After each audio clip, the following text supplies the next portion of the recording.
பழகிட்டாங்க. ஏன் நம்ம லைஃப் பார்ட்னராக இருக்கலாம், நம்ம குழந்தைங்களா இருக்கலாம், நம்ம கூட ரொம்ப நெருக்கமாக பழகக்கூடியவங்க என்ன பண்ணுவாங்கன்னா, ஒரு சில நேரங்களில் ரொம்ப டென்ஷன் பண்ணுவாங்க. அதாவது நம்ம எதிர்பார்த்ததை செய்ய மாட்டாங்க. எக்ஸாம்பிள் சொன்னால் உங்களுக்கு புரியும்.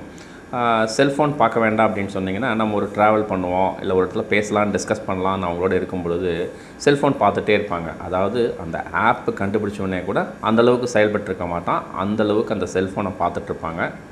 அந்த நேரத்தில் நமக்கு ஒரு கோபம் வரும். ஓகேங்களா? ஏன் கோபம் வருது?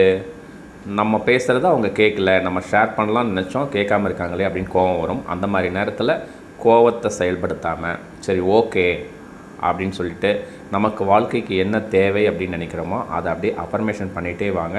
ஏன் அவங்களுக்கும் சேர்த்தே பண்ணிட்டு வாங்க. அவங்க என்கிட்ட அன்பாக இருக்காங்க, நலமாக பேசுகிறாங்க அப்படின்னு சொல்லுங்கள். ஏன்னா அது நம்ம ஆழ் மனசில் பதியும். கூடிய விரைவில் நம்ம வாழ்க்கையில் ஒரு நல்ல முன்னேற்றம், ஒரு மாற்றம் ஏற்படும். இது கொஞ்சம் செயல்படுத்தி பாருங்கள்.